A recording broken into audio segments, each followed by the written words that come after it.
Hey guys, welcome back to the Ice Project. Thanks for tuning in. Got a special guest in today, but for now, roll the intro. Welcome to the Ice Project.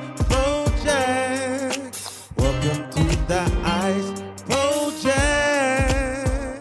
Hey bro, what's up? What's happening, mate? Welcome Great to be here. Welcome to the show. Thank you. What brings you to Sydney? Mate, I was just up here. We had a couple of days off, I think Friday to Monday. So I thought I'd try and be productive, come and see my manager, catch up with yourself and a few others and try and make the most of my time. Yeah, sick. We'll get into your story at the start, but for right now, how's Melbourne Storm? What's that like? Mate, it's unbelievable. It's everything. Is it as good as people talk about? It is. It's probably better, to be honest. It's everything I thought it would be. We'll probably touch on it, but my whole thing for going back there was if I had one last chance to see how good a player I could be, that was a place to go. And mate, it's lived up to every expectation I had. Yeah, crazy. All right, every story needs a beginning. You've had a bit of adversity in your career. Started out pretty young as well. So where are you from? Yeah, I'm from, originally I was born in Sydney, so I grew up in the eastern suburbs. Mum's a Kiwi, dad's Hungarian. I don't know my dad, so I grew up with a single mum. But what was that like? it was good. I mean, for my mum... You wouldn't know any different, would you? No, exactly. That's what I mean. And my mum, in my opinion, doubled as a mother and a father. She flog you? Not quite, but she was my coach, my first coach in rugby league. Like, she loves the sport more than I do. So she always drilled everything into me and gave us a tough upbringing. And I think she really doubled as that father figure as well. She never let me off the hook, always drove a good work ethic and always gave us a good platform to do whatever we wanted to do. Brothers and sisters? Little brother, he's 5 years younger. So a bit of a weird relationship. So we never really got to, with your younger brother, I couldn't play him in PlayStation. I couldn't play him out in the backyard because I just flog him because he was 5 years younger. So I've been the younger brother, so I know that feeling, yeah. So I didn't really get to interact too much at a young age, but now we've sort of grown up and get a little bit closer. But yeah, younger brother, real small family, like really only my mum and my auntie and my grandma that live over here. Sort of cousins are pretty distant, so it's pretty tight. We're not like a full lovey-dovey family. It's a bit of a different experience, but really got each other's back and we've all sort of been through a bit of a tough time. But yeah, grew up in Sydney. Whereabouts in the eastern suburbs? So originally I was living in Bondi Junction. Not Bondi Junction, not on the beach. Living the dream. Yeah, well then we lived in Woolloomooloo. So we grew up in Housing Commission. Yeah. Woolloomooloo was way different to how it was back then. It was sort of a bit of a rougher area before it had all come in and changed. So Mum never drove, so it was always public transport. So I would go to school in Randwick and go up to King's Cross Station and catch a bus and train at about 6 or 7 years old. So learnt from the school of the streets, sort of common sense, and picked up that pretty early, you know what I mean? Best way to learn, isn't it? Yeah, I think so. Normie claims the same sort of story. Yeah, he goes, the streets raised me. That was my dad. Well, mate, I think it just gives you a different perspective. Like, you grow up and you see different things. You have to be responsible pretty early, and I think it's helped me a lot. Sort of half look over your shoulder a little bit early too, didn't you? Yeah, for sure. But I'm 30, I'll go King's Cross Station and go, fuck, what's going on here? That's what I mean. It's pretty freaky to look back, but it was the only option I had, and it just becomes your normal anyway. So, yeah, where to from there? How'd you get into footy? What was your upbringing like? Yeah, as I said, Mum sort of pushed me into sport, and she was my first coach. I started when I was about 4 years old, so pretty young. Playing under sixes a couple of years younger, but yeah, that was always the sport. I tried to dabble in a few others in rugby, soccer, or athletics or anything like that, but rugby seemed to be always the one that I was chasing. Yeah, loved it? Yeah, loved it. And then once you got to a point about 13, 14, I was probably going... Boxing was another big sport of mine that I was really involved with. Yeah, right? Yeah, I think so. I feel like all boxers say. Anthony Joshua would have been thinking the same yesterday, wouldn't he? What about that? I can't believe that. Scary, eh? So I used to go out to school in Campbelltown, so I was a boarder out there, which was pretty weird, but it was a rugby league school, and I guess Mum, I wasn't the best kid at school. I was sort of running amok a little bit, so Mum thought boarding school would be the way to go. What kind of running amok? Were you just naughty in class or fights? Or I went to pretty good schools, so I never really got that. Not public school or not even a mixed school. Like, I went to boys' schools from like year 5, and for me, I was probably a little bit too loose to be wearing ties and tucking in my shirt and like all that stuff. And you end up doing lunchtime detentions every day for like really minor things.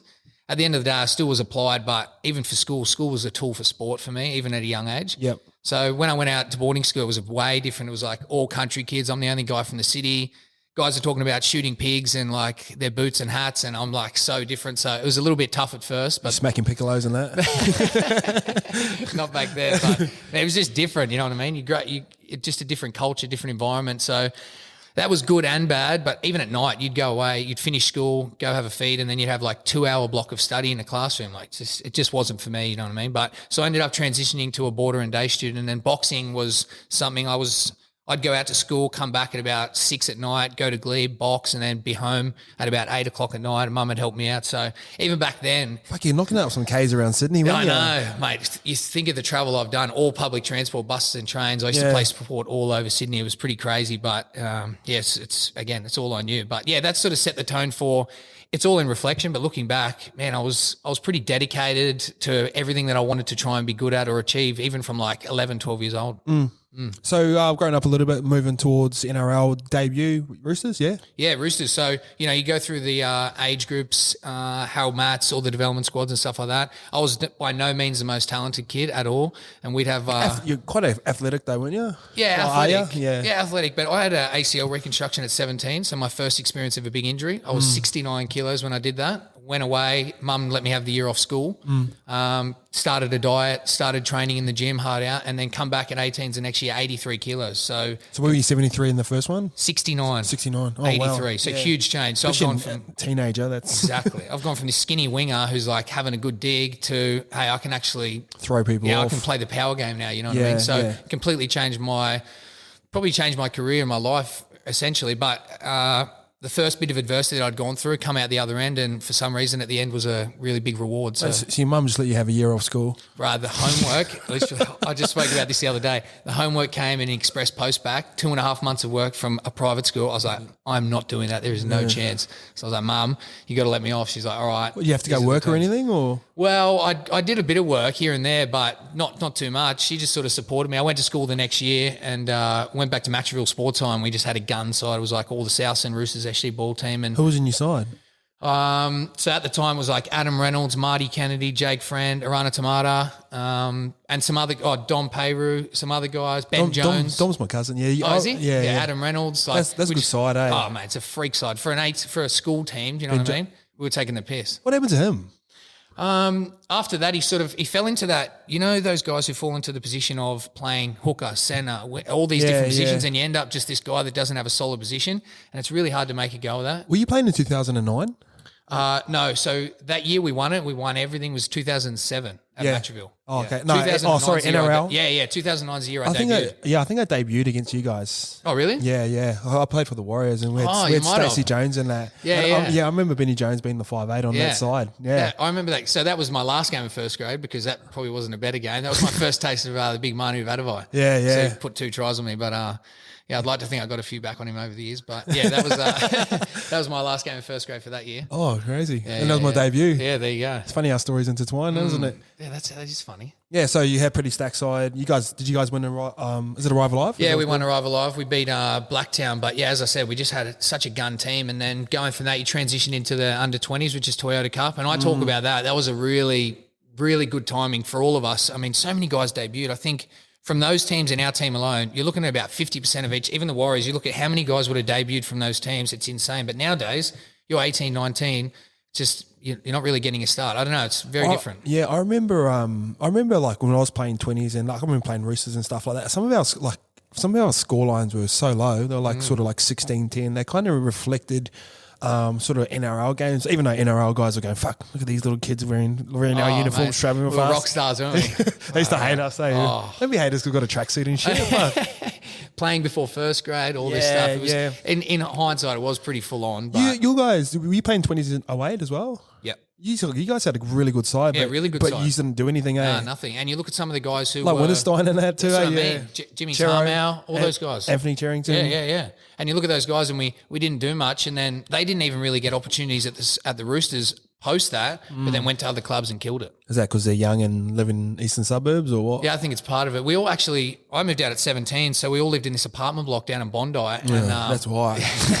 They had about four different apartments with 3 blokes in each one, and I seen guys, turnstile in and out of there, guys that come from the country, no money ever. Now all of a sudden they're in Bondi with money, and what are you really focusing on, the footy or what are you doing on Saturday? 100%. Yeah, so debuted, was Roosters, who was Freddie, is that when Freddie took over? Yeah, so Freddie was my idol at that stage. They weren't going too well, so it really gave me the opportunity, and I was just having a good dig in 20s and it all timed out pretty well. But yeah, for me to get my debut as a teenager, that's a big thing, and it sort of lays a good foundation for your career, I reckon. Little matchy and Bondi. Oh, how good's a matchy? Far out. That was a good time. I was on matches for all the years post that, and I remember that in Raiders particularly, I went on a run there and at Penrith actually, and you started to get matches every game. Geez, your month in the bank account is real good. Yeah, when I come back from England, I would have come back for almost nothing. I hated it that much over there. Really? I ended up getting a payout over there, but I was on decent money over there. What team were you at? Wakefield. Yeah, right. So I hated my coach over there, and I go, I'm not leaving until I get a payout. I would have paid to leave.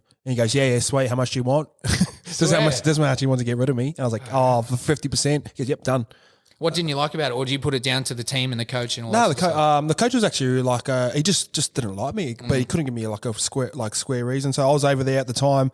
I was 20, 21. I thought I was a lot older than I look back at 20-year-olds now and go, fuck, you're young.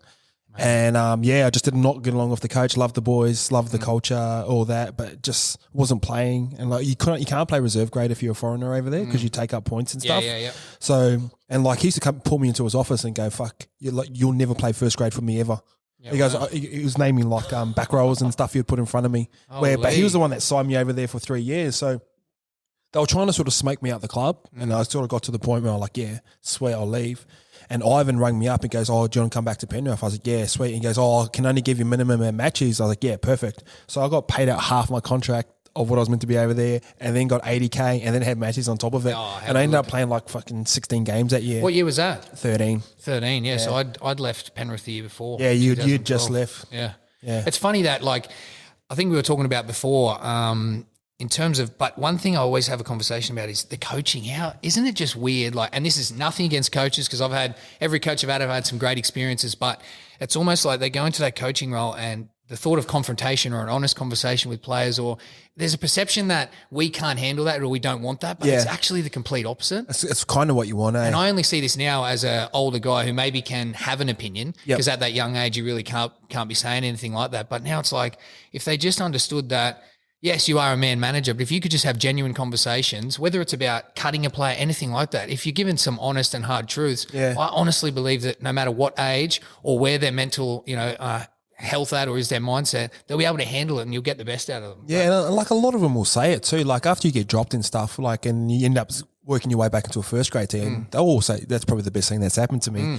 But yeah, it's kind of a changing narrative now, isn't it? Yeah, well, and I'm big on pushing that at the club. We've got a big core group of young guys, and I'm by no means the example of the Cameron Smiths and the Billy Slaters. Like, you're not going to watch me train and play and go, hey, I want to be like this guy. But I'm hoping that the shit I've been through can sort of say, hey, look, you're going to go through some stuff, but you can come out the other end and get through it. You know what? Some of the guys I look up to now that I respected the most weren't the best players in my team. You know what I mean? Like Michael Luck, he was really big for me when I was younger. Yeah. When I got injured, he pushed me towards reading books.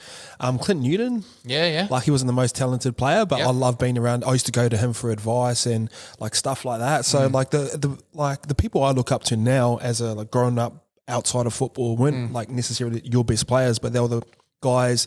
They used to organise the team drinks and all that sort of stuff. They're all for the boys, and I really respected that. Yeah, and there's the other thing with that is talking about the being dropped and the truths and stuff like that. I think the other thing I push on the young guys is not having that fear of failure, I guess. Yeah, and that doesn't have to be anything outrageous. It's simply in terms of if you make a mistake, if you make an error, or you get dropped. It's understanding the chain flow effect from that, knowing that.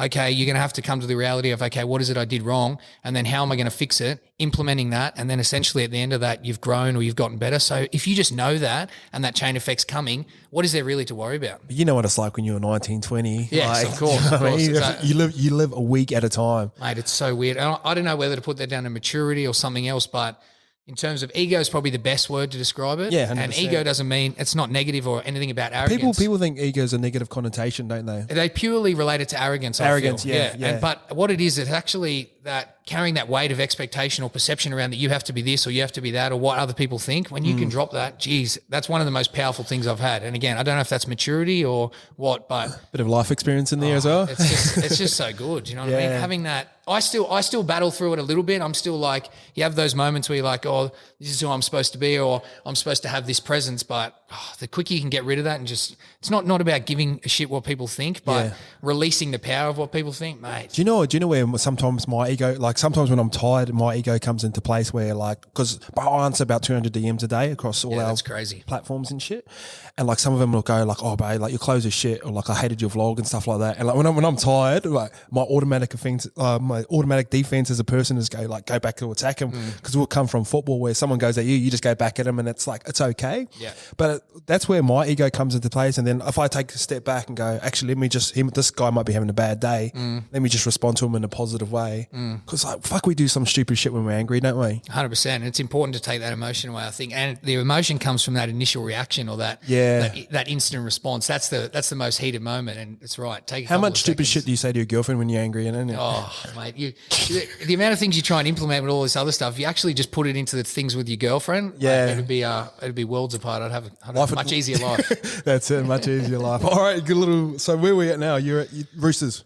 Yes, I'm at Roosters. So I debuted, very lucky, very humbled and grateful, and to receive that off Freddie was pretty cool. Like, as I said, that's my idol, and I think you've touched on it, and I've spoken about it before, but I've had a lot of cool moments in my life, but your debut just seems to be the one. And I think it's just a reflection of all the hard work you've put in. You know what I mean? Isn't it? That's the point that you've tried to reach. Yeah, you've got goals beyond that, but it's always to play one NRL game. So you can sit back, and in 19 years of life, all the shit and all the stuff I've gone through just to get to that moment, that's your little time to just go, hey, wow, I've made it. Yeah, that's so true, because it's all pinned on that one game. You don't even know who you're playing the next week. You look back and you sort of look back at the coaches, and you would have had your mum as your first coach, so you sort of reflect on that whole journey, and it comes down to that one little moment. Yeah, I know. And I don't think it really has had an effect, but I sometimes wonder if one thing I shouldn't have done was have my goal to play one NRL game. That was always the goal. And I think you've heard everyone say, like, I just want to play one game. But I always think not big enough of a goal? Yeah, I think maybe but that's hard to say, because you're a kid, you're a teenager. Maybe that seems like a big goal. Maybe that fits. But yeah, I think in hindsight,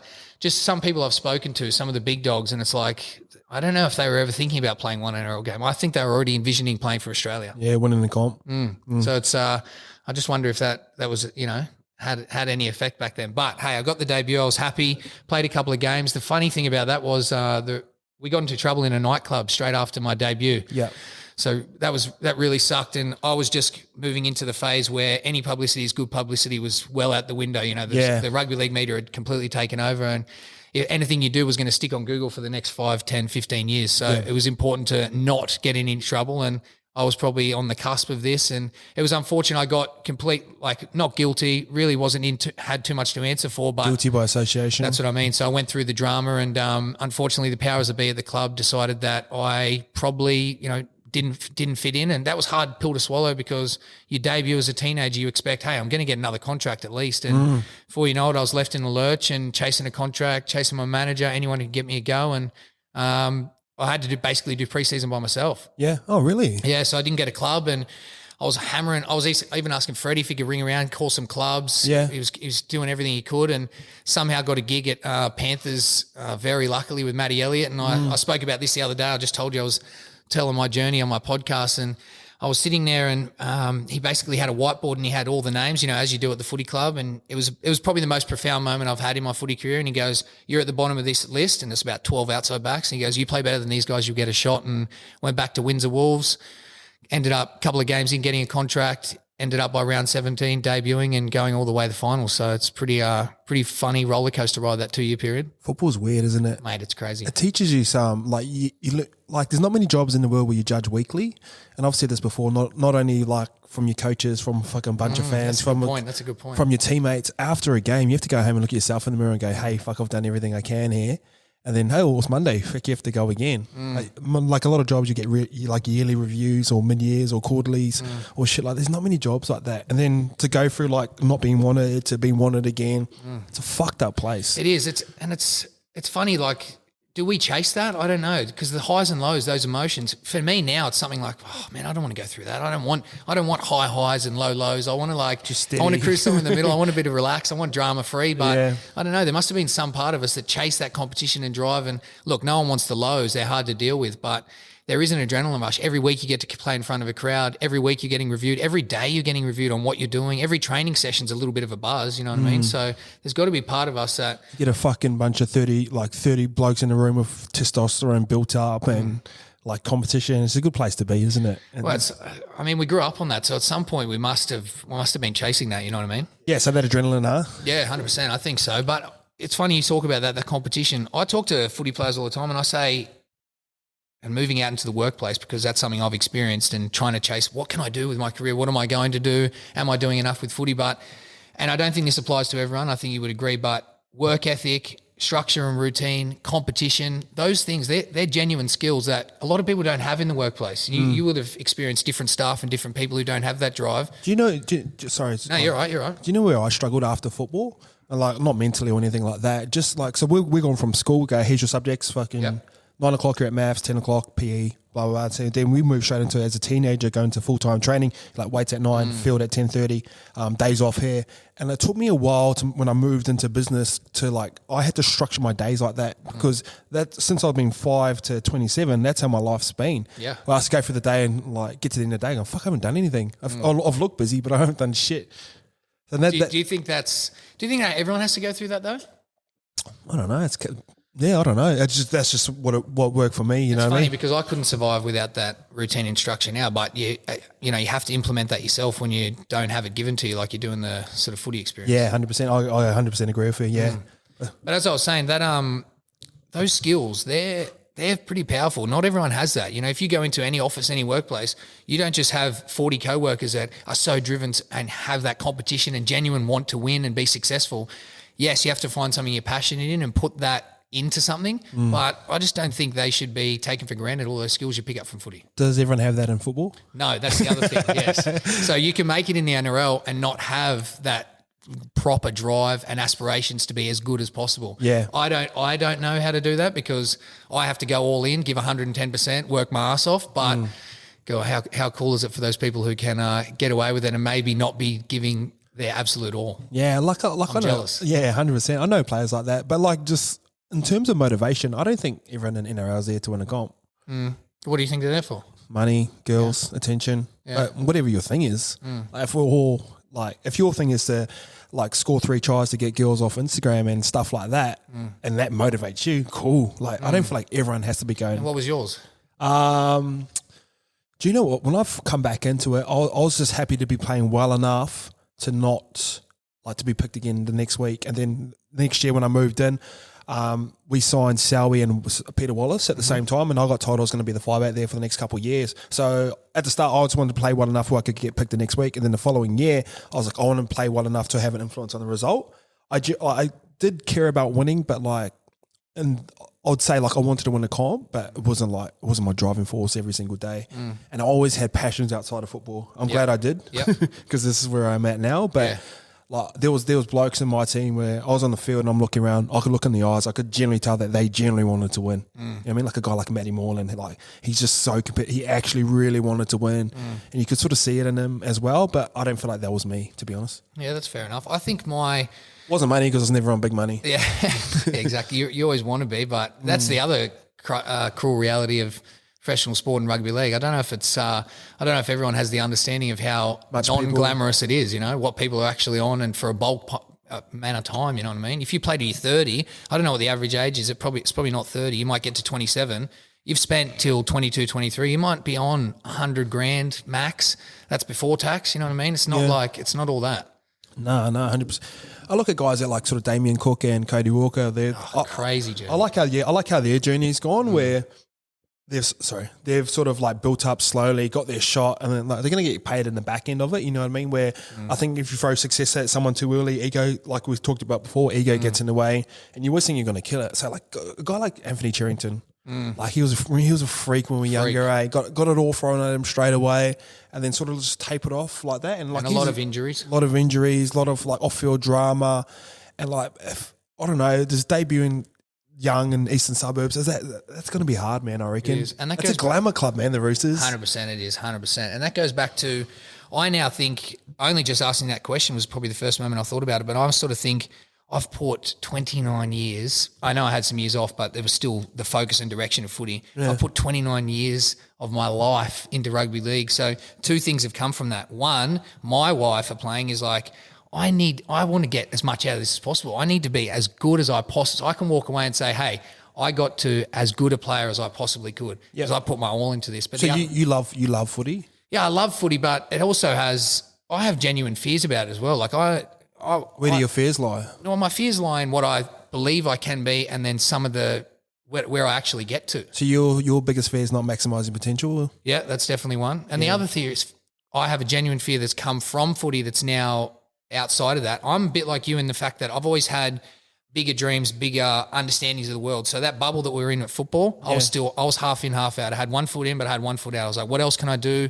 You know, I was, for example, the first thing I wanted to do when I was 18, 19, I was like, I want to go to America because I was like, America's so cool. There's so much stuff going on. There's so many different, you know, we talk about celebrities. There's no celebrities in Australia. There's a lot of stuff there. And my fear was like, maybe fear of being average. You know, we've got one life coming up to 30, life's not over, but it's like, have I done everything I could possibly have done? Yeah, is there other stuff I'm missing out on? What else could I have done if I never played rugby league? And that's like a genuine fear that's, you know, just being pretty raw and honest, but that's a genuine fear that I hold and battle with all the time. Do you know what's funny? I reckon people look at you from the outside looking in and go, fuck, he's a good looking bloke. He plays NRL, he's got a good looking girlfriend, he runs businesses.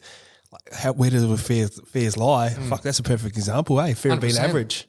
And the beauty of, we talk about maturity and growing up is just a bit of vulnerability, and that's how you relate to people. People don't, I would never sell the dream of how easy and perfect everything is. One, because that's not my reality. And two, because it's just not true. I'd much rather have a conversation. That's me. And that's going back to that in terms of my leadership and what I can offer. I can't give you the example of, I haven't played 300 games. Like, I'm not this mad player, follow me. But hey, I've been through some shit. I can chat with anyone from, you know, I don't know, the cleaner to the boss. Like, I just can have those open conversations. And I think willing to bring yourself down to the reality of, especially in this day and age where reality seems to be a bit lost. Even, you know, we're all guilty of it. Look at my Instagram. My Instagram doesn't paint the picture of what potentially my real life is. Yeah. And I'm not going to, that's not something you're going to project, but I'm willing to have those conversations about it. I think it's the downside of Instagram, isn't it? We like, I've said this before, like if you take 30 photos of ourselves, which one are we putting up? Yeah. The one that looks the best. 100%. And then we whack filters and shit on it and then go on Google, look for a quote. Yeah. It's a fake life, isn't it? Yeah, it is. But that it comes back to that perception. Like, I'm always chasing, whenever I get asked about how did you get through this, how did you get through that, and there's been some really shit things that I've had to go through, but it's always, for me, it's about just, it seems like a black and white choice, that blue and red pill. Like, when you're faced with it, all right, what's the reality of the situation? What's happened? Fair enough, you're going to go through some emotions, but am I going to let it own me? Am I going to let it bring me down? Am I going to go into depression? Or am I going to go, all right, how can I spin this in my head to make it seem like some sort of positive, and then what's next? And when you it's not that easy, but when you're faced with those two options, which one are you going to take? Yeah. You know what I mean? And that's where it comes down to for me. So I actually struggle to relate to people that are having down times. And that's a bit of a downfall that I have, but I just can't relate. I'm a little bit like that. I lack a little bit of empathy towards certain situations. Like say my girlfriend, for example, she's like, oh, I'm not in shape. I'm like, fucking go work out there. Like, I'm kind of like that. And like people like, oh, business is not working well. I was like, fucking work harder. Like learn how to market. Like go on Google, search some shit up, because like you've had life experiences and I've had like business experiences where people don't see the start of it. They only see like the end part of it. And that's where I feel like a lot of people struggle in like perspective of life. Yeah, 100%. And with the business stuff, I've got a bit of a warped perception as well, because I did some stuff in Thailand, and I'll touch on that with you. But those things I did, I basically struck gold every time. Now I didn't struck gold. There's no luck involved. Luck is a horrible word that, you know, it's the only luck you get is from going to the casino and gambling. But luck doesn't apply to life, because that's come from, there's a lot of hard work that people don't see. So all those things I did well, it come off the back of just genuine passion. Like, I'm going to make this work. And there was no other chance for anything to happen. Like I was all in, it was going to happen. But I can sense that about you, because this is the first time I've properly met you, and like you've been through my DMs lately and just asking question after question after question. And I can definitely see that about you. I can see why you've been successful outside of football as well. I appreciate that. I struggle to sometimes ask questions because I know that everyone's asking, and I try and balance it with, you know, people like yourself. You've been... Do you know what? I'd rather people just ask me direct. Yeah. Like instead of going, like, hey bro, how are you? Like I was like... Yeah. You don't fucking care. Just, what do you want? Like... Yeah, there is a bit of truth to that. Yeah, but I guess with you, you've been a massive inspiration for me of late. And I get it probably goes back to that relatability, but your story and what you're trying to do. But it's funny because my missus is a massive one. She's super smart, super creative, and she'll tell me to do all the things that I'm doing now 2-3 years ago. And I'm like, yeah, I'll do it. Someone else will say it. We're guys, bro. We take a while. I know, but it's like you'll hear things 10 different times. It's the same with motivational speaking or self-development. You could read 10 different books and then all of a sudden one person will say it the right way or a little bit different. You go, yep, you know what, I'm going to do that. Yeah, spot on. Yeah, but with yourself, the things you're doing in terms of whether it's branding, video editing, marketing, business, like it's all massive inspiration. And for me personally, you've driven it. So Thanks, I appreciate that. Yeah, 100%. It's a pleasure to be sitting here talking shop with you. But with that business stuff, I guess all I put it down to was pure customer service. And you touched on this. I literally just gave a shit when I talked to people. You know what I mean? My first thing was called Muscle Bar. So it was a little healthy food cafe, cliche as, but it was Western owned in Thailand in a spot where it's all training, all healthy food. What made you go to Thailand? So I'd been there before. I went there on a little bit of a training holiday, and I went there the first time with a mate of mine called Moe and Rennie Matura and Willie Tonga were there as well. So we were all just hanging out training. It was just a real cool spot. And I knew when I got in trouble and I got suspended, I was like, mate, I've got to get out of here. The best thing I can do is just bail. And I remember being on the plane out of Sydney, sat there, had my hoodie on. Old mate pulled up next to me with a double page spread. It's like Sandor Earl, the drug dealer. I was like, I was so paranoid walking through the airport. I was like, this is torture. Yeah. So I was out of there. No one cared about who I was or what I'd done. And I was almost able to carve myself a new life, a sort of a fresh start. Yeah, actually, let's go. Like when all that sort of shit happened, like let's touch on that. Like let's get right into it. Yeah. So the details of the suspension are pretty clear with what happened, unless you want to know about it. Yeah, I don't know too much about it. Yeah, so at our club, I had a double shoulder reconstruction at Penrith, so that was absolutely horrific. I was sort of a bigger guy, I spent a lot of time in the gym, and to go through that, one shoulder to 8 weeks later, the other shoulder, I looked like a 12-year-old boy at the end of it, so it really tore me up. But Stephen Dank came to the club at that time, and he was involved with some other clubs, the Sharks, Manly, Gold Coast Suns, that I knew of. And he was just there to do some basic stuff, whether it was blood testing or hypoxic stuff, you know, where you wear the mask in your altitude training. So he was there to do that. And then when I got injured, I was introduced to him about that he could potentially help with some other stuff he was doing at other clubs. Sat down, had the conversation. He explained it all to me. Completely nothing illegal. I asked all the right questions. We went through the right process. And if I'm naive at anything, it's just been a bit young and a bit stupid at the time. But I can, hand on heart saying this has been well documented that I genuinely didn't believe I was doing anything out of order, especially, and the reputation was I did go to a doctor, the bills were paid for by the club, and he'd done this work at the other club. So that's how I got involved. Yeah. And I didn't find out that there was any wrongdoing until 2013 when it came out in the media. I saw his face and I go, oh, hang on, I might be involved here. So I was wrapped up in that. I don't really think it had too much of an effect. It was sort of a 3-month thing. He went his own way. He went to Essendon, whatever. Funny story that I haven't said on the podcast, so I'll tell you this. When he went to Essendon, they were going through a bit of a transition period. You know, Carmichael Hunt went to the AFL. Yeah. So basically what happened was he was there and he must have started to have a bit of an influence. So the recruitment officer from Essendon got in touch and was like, oh, would you, this is so random. But I was like, this was the time before I went to Raiders. So I was like in and out of first grade. I was like, what's going on? Sort of a bit off. And he was like, would you be interested in coming and playing footy for Essendon? Really? Could have gone. So I was like, oh, wow, this is random. So I told my manager at the time, I was like, yeah, I'm just going to go do it. So they were staying at the Intercontinental Hotel in Sydney. Yeah. And they were there and basically went into the room. It's so random to think back on that this is real. Even now, because I live in Melbourne, went into the room with all the coaching staff and they just had a round table and was like, why do you want to play AFL? What could you bring? Blah, blah, blah. And then we went outside to the park, the Botanical Gardens, and basically filmed me kicking and catching with an AFL ball. Oh, bullshit. Swear to God.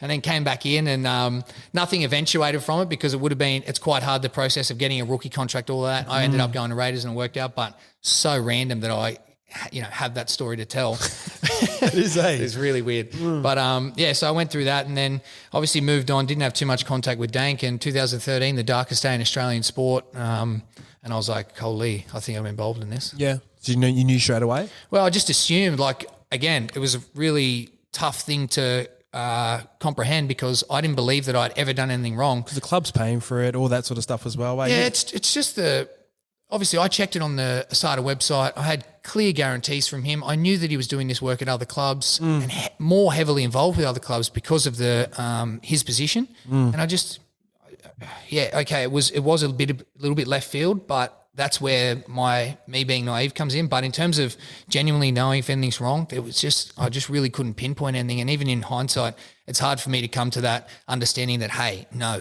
so moved on from there. And That's funny you say that, because like I remember like we used to do stuff at like clubs, nothing illegal, but you just don't ask. You don't really ask questions, do you? Like when you're coming back from recovery, you just do what you're told. You're like, hey, have this. Like even though. Even some of the pills would never take anything bad. Like I remember when we were in 20s, like we used to be allowed to take pseudoephedrine before games. Like before every game, I used to have pseudoephedrine and 2 NoDos. And wondering why the fuck I couldn't sleep afterwards. Yeah, 100%. Used to come out flying. This is fucking main drug in fucking Pete and shit. Yeah, exactly. It's like the main drug. But they sort of banned that because I think people were, we're talking about having 1 or 2, people having 7. So that's always coming out and go, fuck, let's go. Exactly. Yeah. So as I said, I tried to distance myself from it because there was chat of bikie affiliation, drugs in sport, banned drugs, and I was like, that's not me. No, I haven't been involved in this. So that went on for a while until it became the hype grew, and then it was, there's these clubs involved, and then it was, Sandor Earl and blah, blah, blah is involved, and it was like, okay, this is me. And I talk about that year, forget the 4 days in the Asada interview, forget the scrutiny afterwards. That year, you can imagine rocking up to training, playing games. I know what's going on. I can only talk to 2 people, my manager and my mum, and trying to be like, I'm a pretty outgoing guy. I'm not, come in, have a laugh and whatnot. And it's like, what's wrong with you? You're not yourself. And this is like daily games, all this stuff. And mate, that was so hard. It was 10 times harder than, you can say what you want to me. You can tweet me what you want. You can yell at me what you want, but nothing compares to going through that year and just having to cop it and keep it, just keep it to myself and deal with it myself. Yeah. Do you, just going off the back of that, do you feel like players should be allowed to stick up for themselves like now? Or do you know what I mean? Like say someone, like say Chica, for example, just got done like on his P's having alcohol in his system. Like he should be allowed to go, because it's his name, his brand, like go and go, hi, this is really what happened. I wasn't drink driving. I had I had the equivalent of half a beer in my system. Do you think, or does the clubs, because the clubs would have gone, don't say anything. Yeah. It's your name on the line, isn't it? 100%. We're still in I think we spoke about this before in terms of the boundaries and the culture around your personality and what you can and can't do within a club. But I think when that stuff happens, the club will want full control. But in saying that, I'd much rather see, if anything happens, say I had a bad game, I'd love to just be able to come out, you can hear from me, I'll own it and go, hey, this is how I felt about the game, this is what I did right and this is what I did wrong, this is what I'd like to improve. Mate, people want to hear that. People love that. People want that insight, that understanding. If I get in trouble, hey, let me explain myself. Let me tell you what it's wrong. The best thing I ever did was when I got suspended, I did a Channel 9 interview. Yep. And it was the first time people had genuinely heard from me, not from the media. And I basically humanized the whole thing. Wow, hang on. There's more to this, and hearing me speak. There's a guy with emotions in there. That's what I mean, really understanding. And I'd like to see more. Yeah, if Chico got in trouble, just come out and say, hey, this is what it is. You probably wish I didn't get in that situation, but. Should have my full license. That's what I mean. Yeah, this I'm old enough to have my full license. Yeah, so I'd love to see that, but I don't know if, we're going to have that opportunity to expose ourselves that way for a little bit to come yet. A long while, I reckon. Yeah.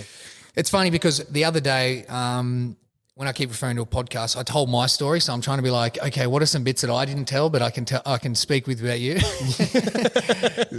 so that year I was getting suspended again. I was like, mate, this is going to be weird. I'm off this. Like, what am I going to do? So I was like, I'm going to put a highlights package together and I'm going to see if I can get a rugby union contract.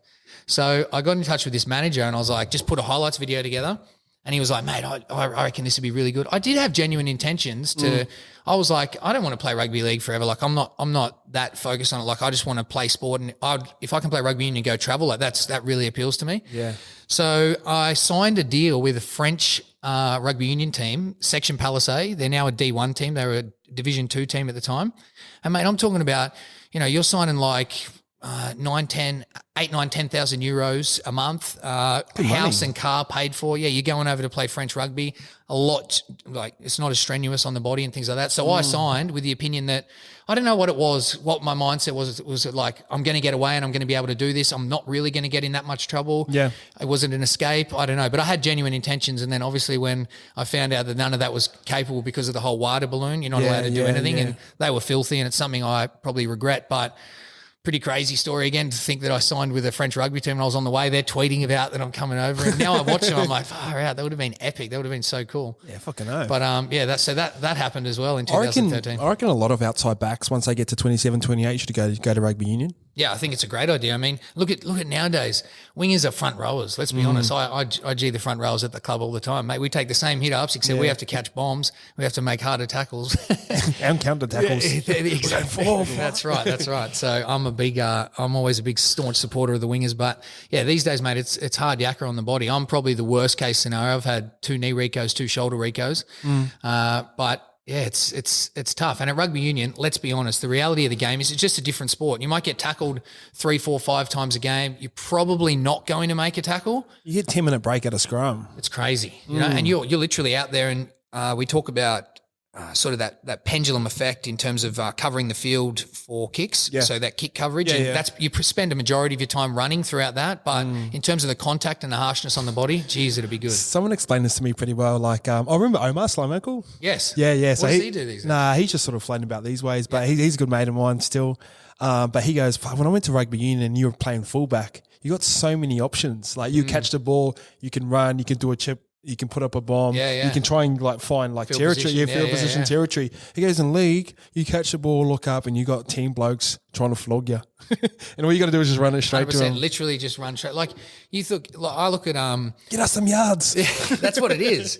But now, hey, Corey Oates, I think he's going for 600-700 grand. So stocks are on the rise. So it's a good time to be a big winger. I put this on Twitter yesterday. Are the wingers more important than centers now? If you remove Latrell from the equation, I feel like it's a really legitimate answer. Yeah, well, hey, controversy corner we're about to go into, but centres, if you're a try-scoring centre, I think no. But if you're not a genuine centre that's creating opportunities all the time, for example, Latrell, then you just got to look at what goes on in a game. Defensively, they do have a job, but also defensively, if your centre makes an erratic decision, he's not paying for it. Yeah. Your winger is paying for it. And from a fan's perspective, what's he doing? Why didn't he stay on his wing? I love seeing that. There's a guy on Twitter, his name's, he's a comedian. He's a good bloke, actually, Rob Shahadi. No. He used to be, they used to do that comedic show, the Wog Boys or whatever it was, but he's really cool. But he does this thing each week where he posts photos of wingers. Why didn't they mark their winger? I was just like, bruh, there's so much more to it than that. Game's tailored to strip the winger down, isn't it? Yeah, exactly. Or but numbers. I think it's a good point. Like these days, it's such a full-on role, and they have such an importance in. Remember late 2000s, like centers were getting all the big monies, all the big money, then sort of fullbacks. I think it was a different game. Centers had way more opportunities. They were always scoring tries or setting up tries. Now they're a defensive player, I think, and if they can create something out of nothing, then that's great. But otherwise, you got to play a role really well. Scary how the game changes, isn't it? Really scary. My other struggle at the moment is I've got the brain of a 23-year-old, but the body, and I'm in the world of, hey, now I'm actually 30. Yeah. So I'm still I'm struggling with the whole, I just feel like young, and I don't know, I'm still getting injuries every week and I'm still getting niggles, and I don't know if I'm as fast as I was or as switched on as I was because I haven't accepted that in my head. Oh, okay. Do you know what I mean? Yeah. So I don't really know where I'm at. So how old were you 23 when all this sort of shit went down? Yeah, 23. That's still young, isn't it? Yeah, it's still very young. And you think about 2013 is a hard year to judge because it was really tough going through all that. Is it a blur, or do you remember every part of it? Or I remember key parts and probably the good parts. They're the highlights. But that year in 2012 with the Raiders, me and Fergie struck up a bit of a combo. And, you know, we scored like 30 tries in 15 games. We were having blonde hair? Yeah, at one stage. We were having the time of our life, high-fiving on the field, taking the piss. Like, it was awesome. You know, you think about that stuff and it's like, that's really good. And that was me at my peak. 2013, I'd go through all that stuff, and it's not the footy I really remember. But when you look back at that time, just peaking, what was to come in 4 years? Hey, it could have been injury. You look, I came back in 3 weeks and I tore my ACL at the Storm. Fuck. That's what I mean. So who knows? I can't sit there and say, hey, I would have done this, I would have done that. I don't know. Exactly. You just never know. You can't tell the future. So obviously when you got that initial sanction was it 4 years? Well, no, it took. So the whole thing was pretty harsh. It took a while for them to come to that realisation. I never thought I would get 4 years. I thought I was looking at 1 to 2. I could deal with 2 because that seemed quite fair to me. And I'd gone through a bit of a process with an understanding that there were discounts implemented. I wasn't willing to talk about other players because it was hearsay. I'd never seen anything, and I wasn't going to go down that road. Start snitching. Exactly. Like, I'm not going to be I'm going to be the drug dealer and the snitch. That's great. Yeah. So I wasn't willing to do that, but because I'm not going to tell you about what stuff Stephen Dank said because clearly it's not true. He's put me in a position. So I said everything I could about Stephen Dank because those support people at a club, that's the power I'd like to take away. How does a guy like that get into a club, get a role and be able to do that, you know, and not be held accountable because you're not a player? Support people that can't be held accountable by ASADA. So that all seemed a bit weird to me. So I was like, I'll put all my eggs in that basket and I believe I'd be given a discount and I was promised that, but I wasn't. So when I got to finally the tribunal, I did some things wrong in terms of my counsel and the way I went about it. I should have gone down a different route, again, in hindsight. But Like what? just like I pleaded guilty when I shouldn't have, because if you plead guilty, you don't give the judging panel an opportunity to make their decision at their own discretion. So I kind of ruined that opportunity. Are you going off your own advice here? Or? Well, I'm going off advice and the fact that this had never been done before. You know, this was all uncharted territory. Oh, okay. There were no positive tests. It was all off text messages. There were all these little things that were like, this is all so new. So I spent a lot of money. So if you pled not guilty, we got found guilty, you would have got more time, or is that how it works? No, it's not so much that. It's just if I pled not guilty and was able to offer opinions on the fact that, hey, this is why we believe this isn't that, and, you know, try and test the guidelines, then that independent judging panel would have had the opportunity to go, yeah, I believe this or I believe that. But with the guilty plea, they were like, we can't make our own decisions based on our opinions. So that was one thing I kind of stuffed up. And there was just other things that I would have done differently, you know what I mean? But then copping that 4 years was a hard pill to swallow. That's a long time. It is a long time. It's just, that's the thing. It's a long time, you know. Especially in sport. Yeah. And I think it's genuinely unfair. I don't hold any regret or angst. It is what it is. And out of the stuff that I was able to do in that time off, it's shaped me as a person I am today. So Has it made you a better person? 100%. It's hard. I couldn't take it back. You know, going through what I've been through, I couldn't now go back. If you said to me, here, we can go back, we'll never go through it. Yeah. I couldn't. I just have to say, yeah, I have to take it what it is. So when you first copped that, what sort of emotion? Like, were you angry? Were you... Yeah, there was definitely anger. Feeling sorry for yourself, or yeah, I was sad. You know, I shed some tears, and I was probably not given the opportunity to tell the people I wanted to. It was all happened like that. You know, before I knew it, I was back at Canberra, and the media scrum had started, and I was getting hammered. So yeah, I was angry, I was upset, but I was also relieved because, as I touched on, that 2013 to have that done and me just be able to move on, I was like, oh, how good's this? Yeah. So your next transition, so you moved over to Thailand. Where was your mind? Do you think, fuck, how do I make money now? No, it wasn't. It was just purely about getting away and being able to just be myself and relax a little bit initially. How long did it take you to start relaxing and feeling like yourself? Pretty quickly. Yeah, pretty quickly. As I said, I deal with things differently to most, I think, and it's not about holding back my emotions or trying to keep things bottled up inside. I just genuinely am like, I think I've been through enough things. And still at that stage, I wasn't able to identify that, but I think I've just been through enough where you talk about resilience. I think you create resilience, and you create resilience by overcoming things, and maybe subconsciously you just start to realize, hey, this is how I'm going to deal with it, and I know what's going to come out the other end. So I think at that point I was like, all right, what's my reality? I've been suspended. Let's move on. Let's go and find something I want to do and enjoy and just get away and do what I want to do. So that's what I did. And then before you knew it, 3 months later, there was a 70 square metre shop front out the front, and it was for lease out the front of the hotel. And I was like, you know what, I've got this idea for a cafe. Maybe we should do it. Yeah. And then I hit this bloke up. He was staying at the hotel. I was like, mate, I've got this idea, and a lot different to Australia. The things I've learned now, there's no red tape, no startups. It was $30K to do the fit out, the signage, the contracts, everything, my visas, and $30K. 8 weeks later, we had a little shop, muscle bar, pumping smoothies, wraps, and breakfast. So you just turned straight to entrepreneurship? Yeah, I just got straight into it. And I didn't know too much. I had a few little bits and pieces, and I was always interested outside. I had a bit to do with some guys who were starting businesses back when I was still playing footy. So I was always interested and always wanted to get involved. But again, it was that mindset of, I don't have enough time. I'm a footy player. I got no time to do anything, which really capped me. Can you learn it? Like, I feel like you're very similar to me. We're just inquisitive about business, and we can talk about business and excites us. Do you reckon that's for everyone? Because people have seen us and go, oh, I want to get into business now.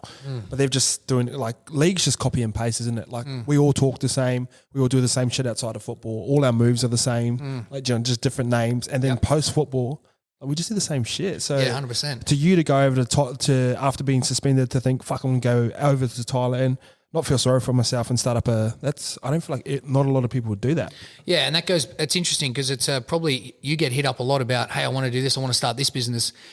Before on the podcast, we had a conversation, you were explaining some stuff to me about how your business works, and I genuinely am excited. I'm like, oh, this is so cool. If you don't have that There's no faking it. If you don't have that genuine excitement and things aren't buzzing for you, maybe it's your first red flag and indication. I'm not saying don't do it, but I'm saying if you want something, a sign or something to go, hey, is this for me? Is this possible?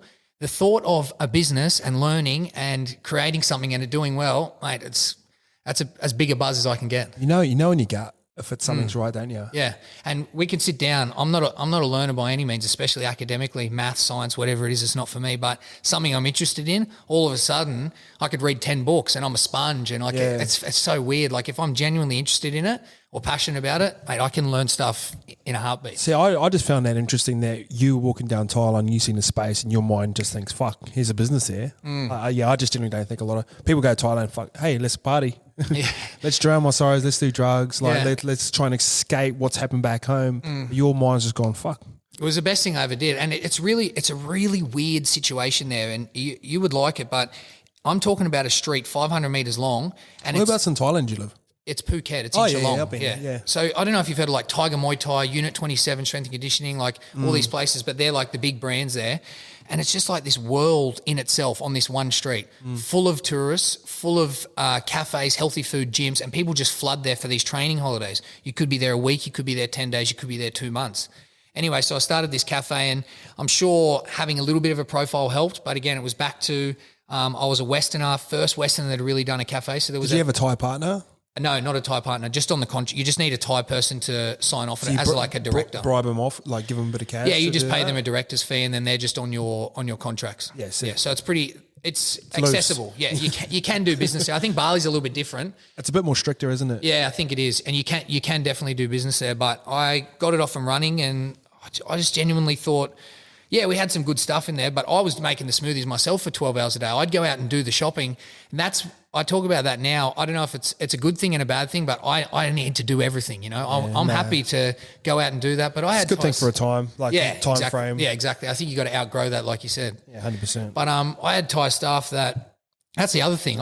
People couldn't relate to the Thai people, and for me, it was as simple as talk to them on your level. Treat them as if they're the same. And I would look around at the way they would be treated in terms of their work, their pay, just genuinely how you had conversations with them. I had conversations with them the way I would you and treat them the way I would. And if they did well, I was willing to give up my money to them because at the end of the day, it was more than about me. So these staff, they would live and die for me. And they were the foundation for me just having a business in the first place. How many staff did you have? I had about 6 at any one time. That's a lot of staff. Yeah, it's pretty decent, and you got to manage them, and like they're working hard. They're working their ass off for it. It's the start. That's the thing about business. There, the salaries don't really impact your profit margin at the end of the day. Yeah, that's true, isn't it? A lot of people do outsourcing to like a lot of countries, like the Philippines, like Mexico, and stuff, like with their accounting. And I know people that do it, and it's because interesting. Yeah, because jobs like in Australia, like. I could lose my job here and get a job next week, you know what I mean? It's just so easy to get jobs here and get decent pay. Like in them sort of smaller countries, they're so grateful for what they've got, and especially if you've got someone treating them right as well. Yeah. It's they think massive. I've hit the lotto here. Exactly. I'd be telling, it's little things. I'd be, the shopping, the daily shopping that we'd have to go to do. No one that's owned a restaurant in their eyes has ever done that. Do you know what I mean? I'd go out and do that, carry it in. I wouldn't let them carry anything, just little things. So, in the back of my mind, I knew that, hey, if I want to earn some respect from these people, I need to show them that I am on that level. It didn't just come, you know what I mean? But that was how I built off my whole thing. And they would float around with me. I ended up having a gym across the road, Primal Fitness. I worked and PT'd all day in Unit 27, this new big strength and conditioning gym. Then I opened my second cafe called The Shack just down the road. So in a space of 3 years and getting in some travel, Europe, America, South Africa, I was able to run a full-time job that bring in some really good money PTing, because the money over there, it's like Bali, it's monopoly money. 1,000 baht is $40, but people throw it around like it's meaningless cash. So you're making some decent cash over there? Decent coin. Like if you want to talk numbers, originally my mum thought I was living in a treehouse in the jungle. She's like, are you going to be all right? What are you doing? What are you doing over there? But as I said, that 30 grand investment to start up the cafe in high season, you're looking at making 12, 13,000 Aussie dollars profit. It's insane. Do you know what I mean? So you get to that point, and it was just a really interesting time. And that was my first experience of business and learning, but I just dove in deep. I learnt, I hung my hat on just customer service, giving a shit when I spoke to people, genuinely caring and giving them a good product, and it was a flow-on effect from there. Do you know what, in terms of life, if you compared someone who'd done the same amount of like football as you at the same time, and then you measure them now in terms of life experience and potentially even money, you're a lot better off. You know what I mean? They've just done the same fucking thing over and over and over again. They've travelled through footy, but they don't even know how to book their own flights. Yeah, and that's a massive part of it. Like that, if I missed that 4 years, I'd be sitting here now and I would have only ever had a holiday in October. That's it. You know what I mean? I would never have done the things I'd done. And I got to do some pretty cool stuff traveling. But the other best thing about Thailand was very multicultural. I spoke to people, we talk about that bubble, I spoke to people that I would never talk to. Yeah. Now, maybe, you know, and I'll be honest, maybe because I thought they were a loser or because they weren't from my friend group or, hey, this person doesn't really look like someone I would talk to. All of a sudden I'm having all these conversations and, man, these are cool people. They got stories to tell. I'll sit down with anyone now because you just never know who they are, what they're going to say, what they've been through. It's like that in footy because, like, I see, like, obviously my best mates are still footy players and, like, we go out and stuff, but it does kind of get like that because everyone kind of wants to talk footy to you. And I remember when I was playing, like, first grade and stuff as well, like, I'll just stay in my bubble and, like, people come, like, oh, quick photo, like, but like you said, like, I'll talk to anyone now about anything. In fact, people got some good stories, eh? 100%. But, like, in football, you're like, oh, this cunt's a punish. Like, it just gets like that, doesn't it? A good example of that's like sponsors dues now. Like I didn't like talking to people like all the time because again, you'd get caught up in a footy conversation or whatever and it wasn't something you want to do. But now I relish the small talk a little bit. So I'll go over, I'll pinpoint someone and I know they own a company or whatever, they're a sponsor of the club and they'll ask me one question about footy. I'll be like, yeah, cool. Then I'll ask them a question and I'll just keep talking about them because at the end of the day, I've got something to say. So I'm just trying to titbit it. Hey, what do you know? What can I learn from you? What are you doing? What are you up to? That's super important as a football player because you're not going to always have the leverage as a football player. So right now, there's people that think you're the fucking coolest thing in the world. And then, they're not using that leverage to even just talk to people like what you're doing with sponsors. Because what's going to happen after football? They're the potential people that can help you out, or they can teach you something. That's probably the more important thing. Or you sign the autograph of a kid, and his dad runs a company that like gets you a job. Like we don't really see that as football players because we think it's going to last forever. I think we're going to get that big contract.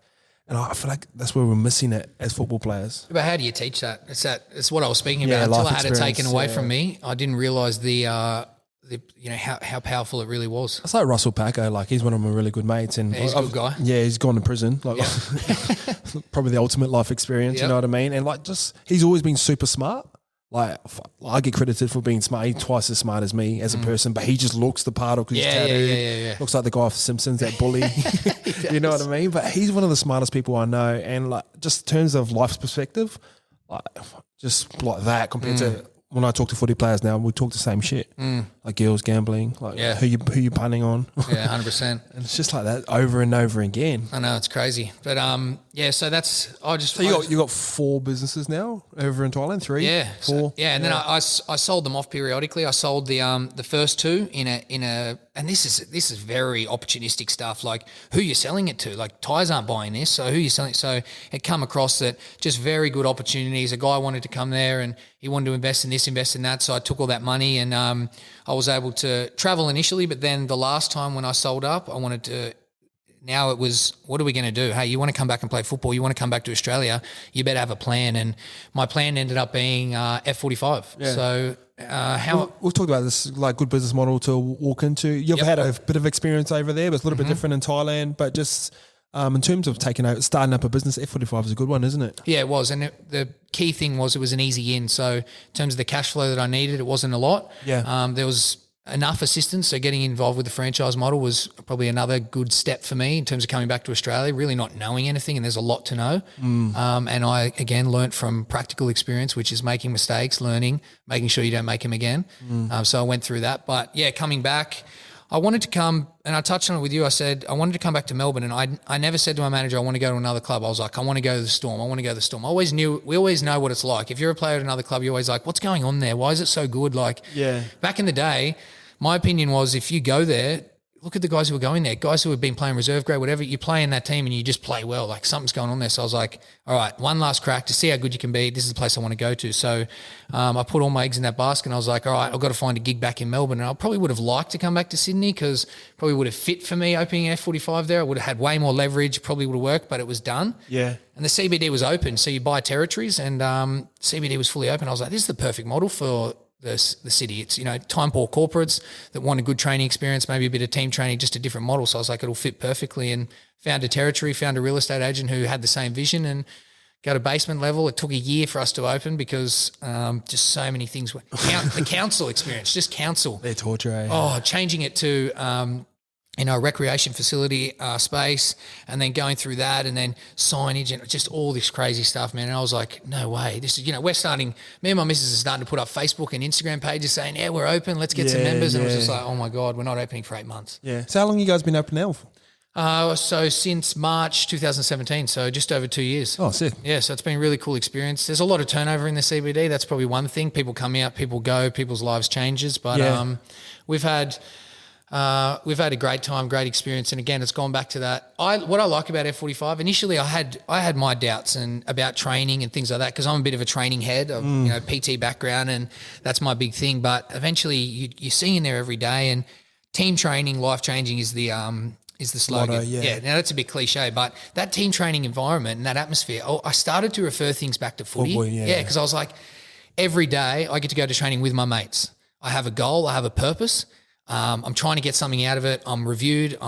So I have all these opportunities, and to come down in an environment where there is no judgment, you don't have to worry about the workout. You're with your mates. You get that. It's like that. So I was like, hey, this is what we need to focus on, because this is a big part of it. That team training environment I know about, and I know it's powerful. Do you know the great selling point for F45ers? I feel like with their workouts, you can make it as hard as you want. Definitely, 100%. I go in there. If I go hard, mate, I am dead. I look 10 times worse than anyone else. Yeah, but then there's someone that's doing exactly the same program as you, say like it's a Tabata style, but they're coming out looking okay because they're not as competitive. But I feel like that's a great model to have. Yeah, exactly. Because not everyone wants to win and shit all the time. No, that's true. And you got to cater for everyone. So that you sort of push that community vibe. You come in, it's just a really comfortable environment, and we're willing to help you, whether you're a starter, you're experienced, you're big, you're small, whatever it is. We can come in and help you out. And we sort of focused on the technique side. I wanted to go, F45 can be quite motivational and high-fivey. That's important, don't get me wrong, that vibe. But it's also important to know that if you do 500 squats in a week, like shit,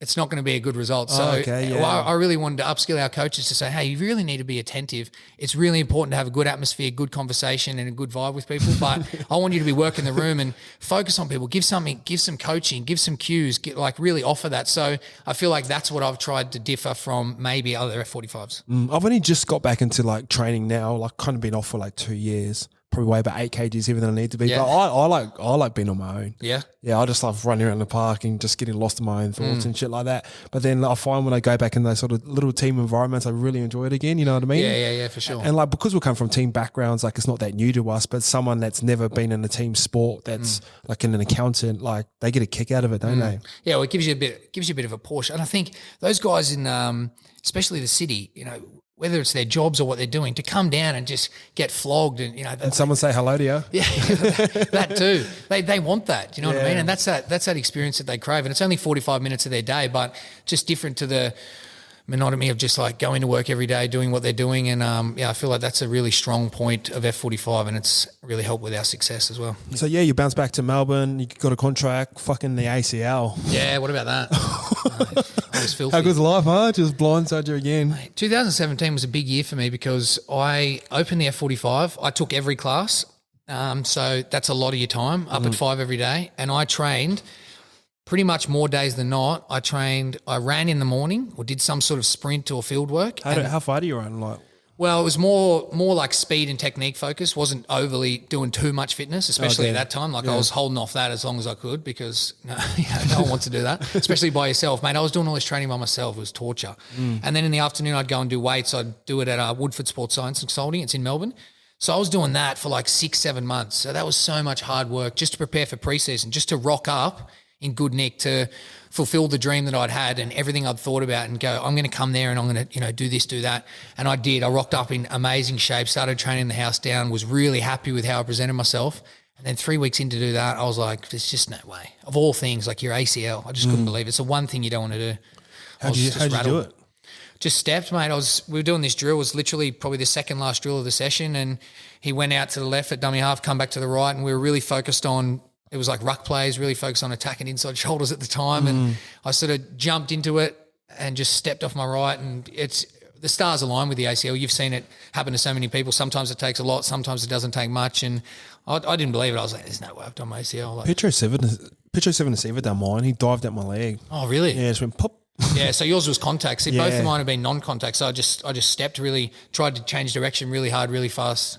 It's a weird one, eh? Yeah, it sucks. And just you know what's going to happen. It's not, people just look at the time period. I come back in 6.5 months, which is pretty good, really good.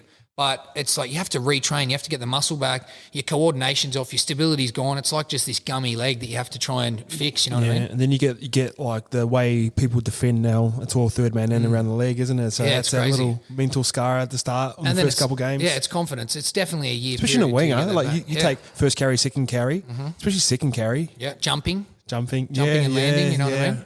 All that stuff. And genuinely, you're going to have some footwork involved. You're not just running straight. You know what I mean? So did you feel okay after that, after being through all the life experiences you'd been through, or was it like fuck? When's my luck going to turn kind of vibe? I didn't feel okay, but my life experiences set me up to be able to deal with, and not just deal with, get a really good outcome out of the ACL. So I think that's the main point. And again, I went through that process of, don't get me wrong, I shed some tears, and for the first 5 days I woke up, and you wake up and you just, you open your eyes, you think everything's normal. And I was like, oh, that little pain in my knee. Oh, that's right, I've done my ACL. It's because I remember when I done mine, like you could still walk around normal and stuff like that, but just as a high performance athlete, as a professional athlete, you need your ACL, don't you? Yeah, 100%. Again, I said, I felt really bad after doing that. I was embarrassed. I was ashamed. I felt like I'd let everyone down because I'd just been given this amazing opportunity by the club, and then it's like, hey, sorry guys, I'm just going to milk you for a year and I'm just going to do my rehab. Like that's how I felt. Like people would say that's stupid, but that's how I felt. I felt like shit. I was like, what have I done? Like I'm not giving back to these guys at all. So the only way I could give back was smash my rehab and come in every day with a smile. And again, it was a little leadership opportunity. It was to say, hey, every day you're going to look at me. I've got that bandage on my knee. I've done my ACL, but for some reason I'm walking in with a smile. Hey guys, what's up? You don't see that in rehab too much, eh? No, exactly. But I thought, what am I going to do? So I just ripped in, and I was hoping that maybe I'd be that little bit of motivation for the boys. And then if I ripped into my rehab and smashed it, maybe that would be able to showcase my attitude, and the club, that was my way of giving back, I sort of felt like. Yeah. So that's what it's a great attitude to have. Yeah, well, I felt like it was the only choice I had. And if I was going to, again, I had no contract. The best thing that happened, as soon as I done my knee, Craig called me and he goes, it was an awkward conversation. He was shattered. So was everyone. Everyone was rattled. No one wanted to see that. Everyone was like, I can't believe this. They were probably more upset than I was, you know what I mean? Yeah. And he just said, mate, if you want to do it again next year, you've got a contract, so you don't need to worry. And I was like, what a bloke, huh? Yeah, what a legend, mate. Yeah. And that's the sort of stuff that he's able to form a relationship that's not just it's coach, it's sort of player first. Yeah, that's all time actually. It's pretty crazy. What's he like? Hey, he's good. He's happy-go-lucky. I think from what I've heard, the Craig Bellamy 15 years ago, the Craig Bellamy now is very different. Like he's pretty crazy. I could have a conversation with him about anything. I could have a joke, but then when he talks in the room, you're just like, well, listen. he commands attention. So that's his biggest strength. He's able to, when he speaks, you listen. It's not about, I don't know, you don't get to see. Does he say the same shit over and over, or is it yes new? Yes and no. What the Storm stands for is repetitive, but he doesn't say the same stuff over and over. But what does the Storm stand for? Is that in house? Do they keep that? Yeah, like it is, and they're very strong on that. But at the end of the day, it's effort. I get two things: it's effort and it's team first. Yeah. Those are the two things. Like you're not going to be pulled up at the Storm for how good a try you scored. No one gives a shit. They're going to go back and have a look at the plays that led to that and who played their role, and that's what's important. That's gross. Yeah, it's I've read his book. Yes, so did I. Yeah. You have to read it when you go down there, don't you? Or? No, but I read it. That I knew, 2016. I knew what I was, was chasing, so I thought I'd read it. And it was a pretty good read. Yeah, we sort of talked about just before how I look at clubs, like people see the team and the success you get from them. You can obviously look at the big three and all that sort of stuff. But if you look at the club from a broad perspective, how many assistant coaches have turned into very good coaches? That's where my biggest respect for Melbourne Storm is. And I've had a little bit to do with Anthony Seibold, like Brad Arthur was there as well. Everyone loves him and they're all sort of player first and stuff like that.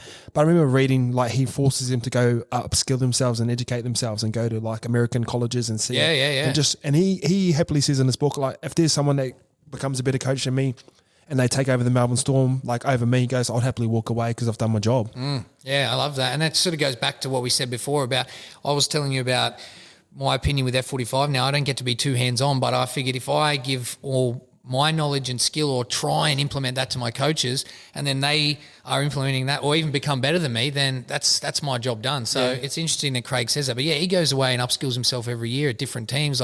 Pretty cool holiday as well. But he goes to American teams, English teams, whatever, and just tries to learn as much as he can. That's the big thing. Like him, those big three, they're still learning. Like it's scary. Yeah. Like it's scary. And Billy Slater for me is probably the biggest freak I've ever. What kind of freak? Oh mate, the way he trains and his attitude to improving himself, even in their last years, you know what I mean? I've never seen anything like it. There's one, it's from first to fifth gear with Slats. It's like, that's the way he trains is unbelievable. He'll come to training now. He's a coaching consultant. Yeah. He still carves the boys up like it's off its head. But there's things that no one will ever be able to do the things that he's done because his effort and his attention to detail, there's just no one doing that. Because he grew as a footballer, right? Like he was an athlete that became a footballer. Yeah, I guess so. Yeah. Probably speed. He started Passing. on the wing, you know, fullback wasn't his, I think it wasn't his first position, but Yeah, even passing, like stripping the 3-on-2, like Yeah. I don't feel like that come that naturally to him at the start. No. He's just doing it no looker by the end. yeah, some of the stuff, but always trained. The one thing him and Craig always talk about is he was allowed to do whatever he want as long as he trained it during the week of training. Okay. So that was the one thing, and he tried some arsey stuff and pulled it off. Yeah. I'm sure he'd made plenty of mistakes at training, but was always able to pull it off. But he's a big motivator and influencer for me, massively at the moment. Just in life and Yeah, just in life, like I think he's smarter than he gives himself credit for. You know, he's a consultant at St Kilda now. They're doing really well. And mate, even just some of the what does he consult at AFL? I think his goal was to come in and create a structure around purpose, about some culture, just mainly have an impact on that. And coming from the Storm, I'm sure that's quite easy for him. But he leads by example. You know, there was pictures of him out at training and he's taking them through drills, but doing them with them, and God knows he's probably carving them up too. And it was probably like footwork and stuff like that. But that's where you go. He gets that different kind of respect where it's like, whoa, it's Billy Slater. And you know, I just pinch myself, but it's just his aggression. We were doing something the other day. It was just like kick catch, and he pulled me aside and he was just like talking about his mentality on it. And I was like, oh my God, like it's you wouldn't even freaky. think of that. It's just in a mentality. He's like, He talks about, you know, not being a step off, and he'll show you an example of whether you catch the ball like this or like this. And it's like, that was that one step reaction that you missed that you should have made there, and you could have got there and you could have been more aggressive. And it's just like, holy shit. But that's him every second. And that aggression is like, I go up for a catch, I don't think about anything else. You come into my zone, you get out of my way. If you cop a boot in the face or a knee, it's not my problem. I'm going for the ball. I'm catching. I'm focused on what I need to do. It was like that for a while, throwing that boot out for And he trains like that, you know what I mean? So, and then he'll send you some messages, whether you get injured or stuff like that. And it's, I guess some people in life just have that weight and that impact. When they speak, you're just like, you listen, and to have those moments where you pinch yourself. But it's such a good influence for those young guys. You got Billy Slater, Cameron Smith, they spend more time on the computer studying teams and plays and trying to improve themselves than others. Like that, how's that happen? You know, it's crazy. Do you know what I read somewhere? That Denzel Washington still takes acting lessons. That's off its head. Yeah, like who's going to teach Denzel how to act? How cool honestly, yeah. They must just have a screw loose up top that goes, how can I get better? Just continue to do it and continue to do it. And how do you tap into that, you know? I don't think you can. It's just one of them things. Like, you know, we get excited about business. I don't think everyone gets excited about as business. For them, it's just footy and shit like that. So, are you into music? Yeah, I am, but it's not a massive part of my life. So let's talk about leadership and music. So, you know, Birdman and Lil Wayne and that. Yeah. So, you know, Birdman tries to control all the contracts and like, if you make money, I need to be getting all this sort of stuff. I feel like in leadership, you should try and be like Lil Wayne. Yeah. Where he's got Nicki Minaj and he's got Drake in, and then he's pushed him to go out and do their own things, and Drake started OVO, and then he's doing his stuff like that. I feel like that's how I look at leadership. Yeah, okay. So like with YKTR, for example, I'd love to get a designer in here, and I'd love to get to the point where 3-4 years from now, he starts his own shit. Like that's the kind of leader I want to be, where other leaders go, I've trained you up for this long, I need you to be like this for me. So that's how I look at leadership. And it's really funny you say that. I'm going through a bit of a period, and I spoke to this about someone the other day, and it's not really glamorous, the thought of, again, it's probably that fear of my own life and being average, and what am I going to do, and am I fulfilling everything with my potential? But I have this like I can't deny this feeling I have to help other people and see other people succeed addictive, and isn't grow. it? Yeah. Where I don't know where that come from. Do you feel like you've always had that in you? Do you know? Nah, no way. Neither have I. Nah, because I used to listen to people go, you know what the greatest thing about life is helping people. I used to think, shut the fuck up. You're full of shit. Like, do you know what I mean? I'm struggling to just focus on myself and what I want to Yeah, do. Don't tell me yeah. about, helping everyone else. And it wasn't until like YKTR, probably in the last year and a half, 2 years, where people go, oh, you've really helped me out. And that becomes addictive. And that's sort of my measuring stick in life is now, because obviously you need money and for cash flow, for your oxygen, for a business and stuff.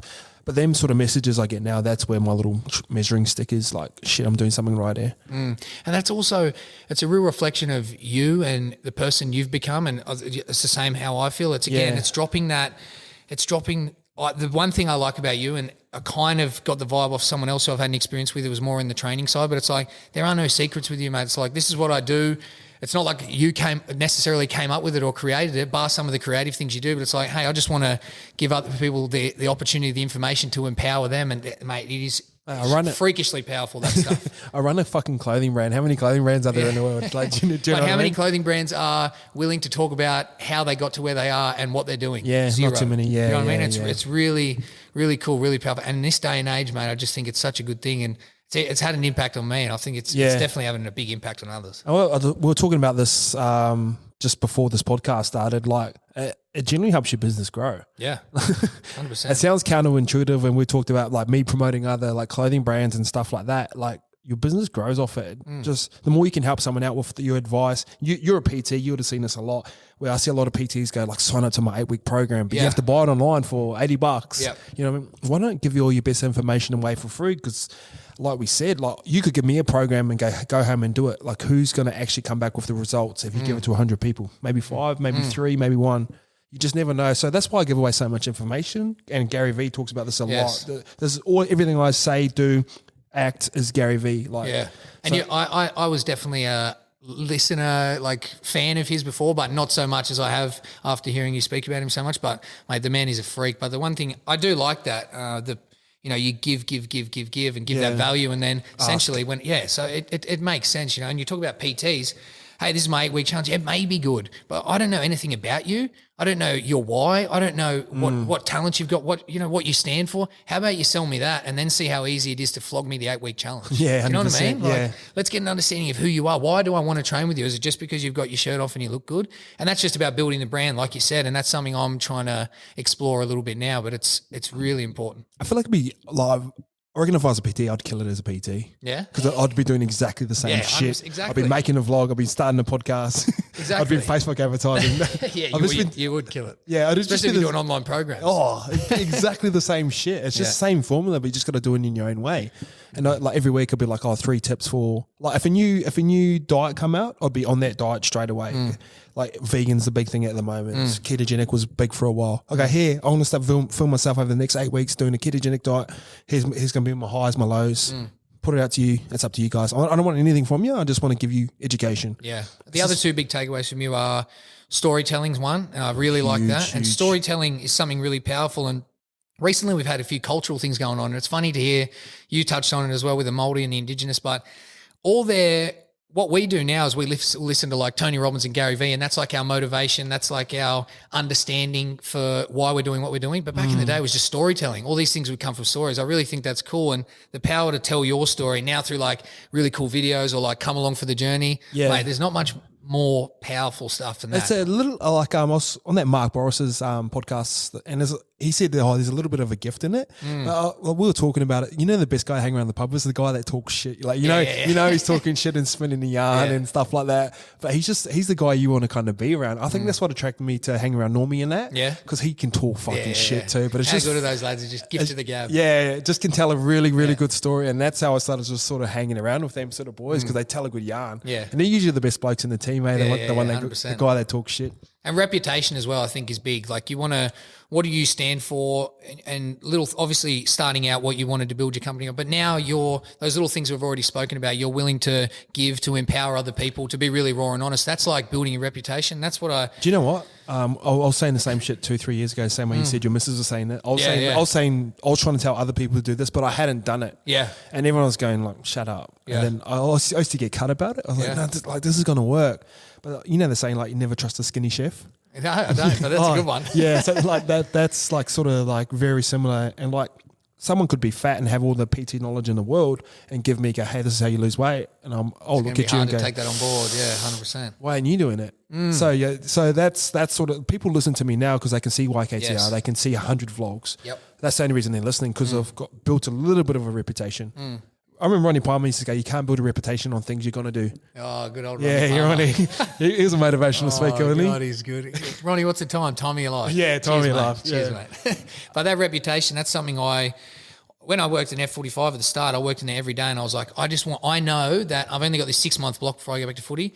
I just want to have a reputation when I leave that we really, really care about our members. And that was going back to the coaching and my communication and the stuff, the culture inside there. But I knew that if we built that reputation, it would stand for the test of time. And now I believe that's what we're known for. And you can always go back to that. 100%. All right, so let's talk about your return back in the NRL. Yeah. So that was you talk about leading up from your debut, you got your whole life leading up to that. It's almost like you lived two lives, haven't you? Two debuts. Yeah, it is. And that very, very different. Like this debut, it's funny. I've been through a lot of probably self-evaluation over the last couple of weeks, and it's such a weird experience. Like me coming back last year I came back into reserve grade. I was sort of pretty tentative, didn't quite make it, had a few other injuries, nearly got a crack, but didn't get there. And I'm glad I didn't, because I hadn't earned that jersey. This year I did, had a really strong preseason. Even still, man, during the preseason, I had and no one know this, but I had a bulge disc in my neck. Lost the strength in my tricep. I was like, are you serious?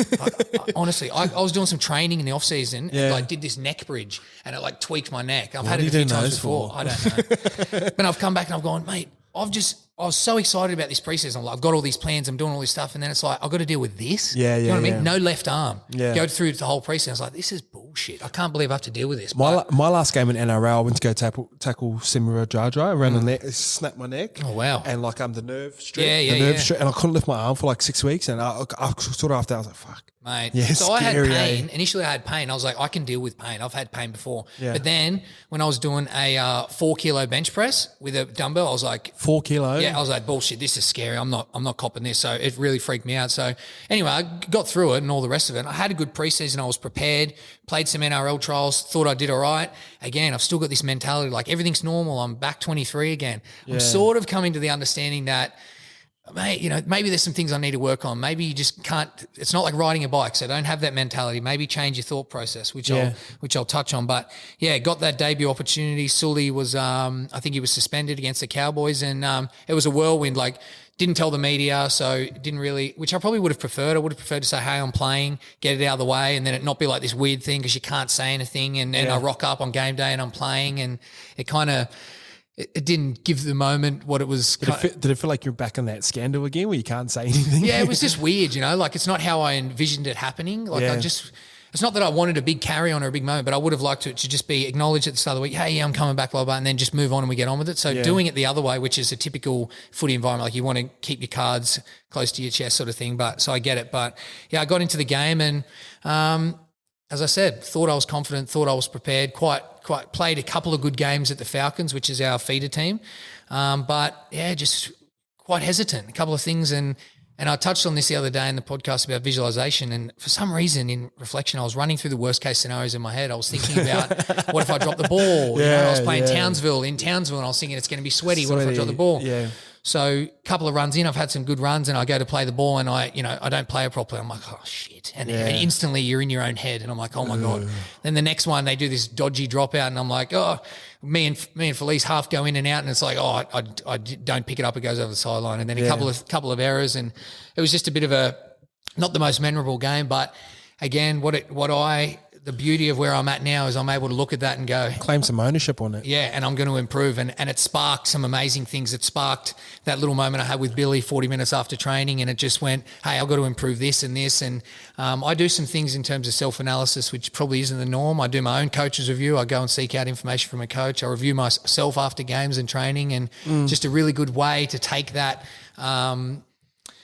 take, as you said, the ownership or the power away from that sort of fear of failure. So now I look back and I've Because the coach's got a lot of people to look after, don't they? You know what I mean? You got to take some things into your own hands, definitely. If you want to genuinely improve, there needs to be an element, and they give you a lot, but there needs to be an element of you going and seeking that. Like you've got to put in the time, put in the hours, and even come to that realization. Are you prepared to look at yourself and go, this is what I did wrong, this is what I need to improve? A lot of people aren't. Do you know what? I was just thinking of it just there. In terms of head noise, winger would have been the worst spot. 'Cause you know what? You like, say you drop a ball, you're back out there. Mate, let's be honest. This is what I have this chat with Jesse Bromwich all the time, and we just go back and forth. Say, mate, we're the same, me and you, front rows, except you know what? I have to do this and this, and so you come and catch a bomb, drop it, and then see how you go for the next 10 minutes. It's torture. Yeah, and then because you're out there on the, like, you might not make a tackle in that next 10 minutes, and then like, oh shit, here's another bomb coming up again. I'll just drop one. Where if you knock it on in the middle, you're straight back into your workload. You take a run, tuck it, and just run.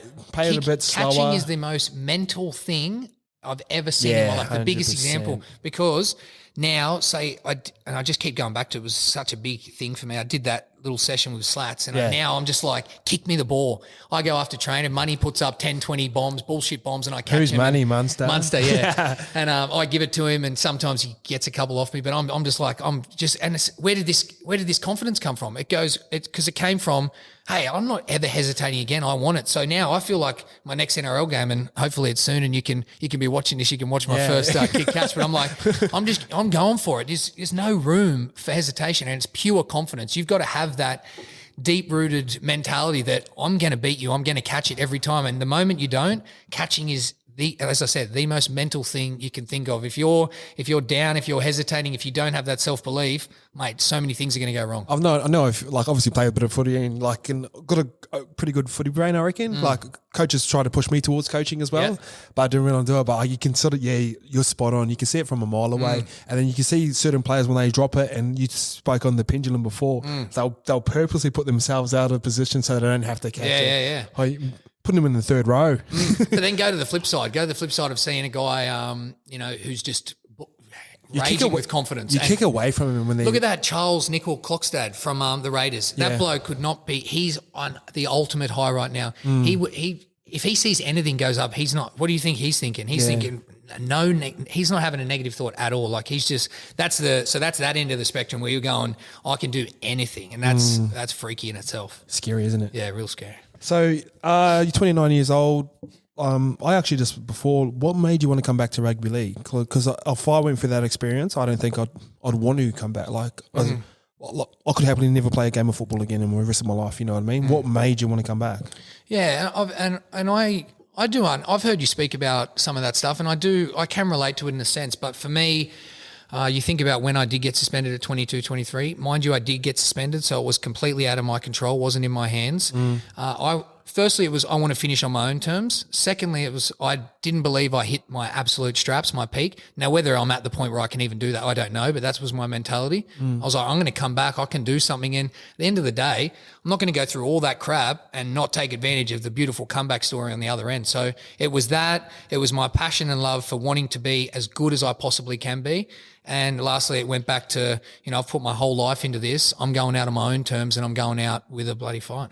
So you're 29 years old now. How long do you see yourself playing football for? You obviously had a lot of life experiences. You got your 5 businesses that you've ran now. What does life look like for you leading up to the end of your football career and afterwards? So I've got this 2-year deal at the Storm. I've got my contract for next year. Really, this Storm contract is we talk about how good a player you can be. This is that period. Anything after that will probably be the understanding that you don't just come across a football salary or all that other stuff every day. This is a hard thing to come by. So if I have the opportunity to continue playing football, if my body holds up, I would definitely do that. But this next 2 years is the big chance to say, mate, if you're ever going to do something or play really well, this is going to be it.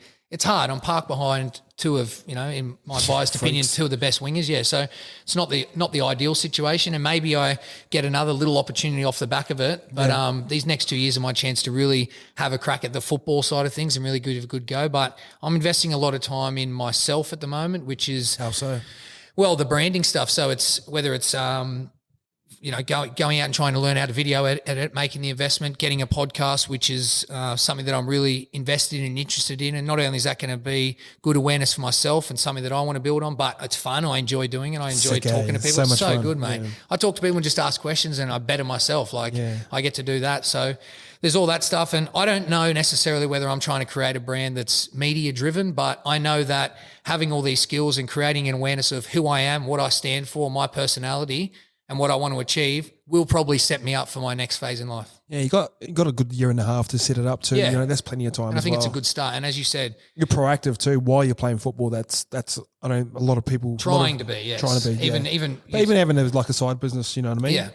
That's important. But trying to just juggle my time, knowing that I did a little post today, and it was something I sent on Instagram, but it was about, you spend an hour on Netflix, but you won't spend an hour doing a workout. And it was all these little examples, and it's like I've got a lot of time still on my hands, and there's little things I could be doing. So it's about just going, hey, having the discipline and awareness to go, mental maturity. Yeah, it is. And it's not easy, because even still, I'm well ingrained and invested in my football. Like, I'm sacrificing everything, and I want to be good. And as I touched on, being older as well, I need to be all in. I need to be. Just need to scratch that itch, don't you? Yeah, but I need to be fully invested to be doing well. I'm not that guy, and I'm definitely not that guy now. So I'm still trying to juggle with all of that, but I feel like I'm doing it well, and I'm at a good balance where I'm happy and I'm ticking some boxes, and hey, I'm doing stuff like this and trying to better myself and hopefully better other people. So you got 8 podcasts backed up. When do you guys launch your? Yeah, let's talk about your podcast. Yeah, so that the reason for that was because obviously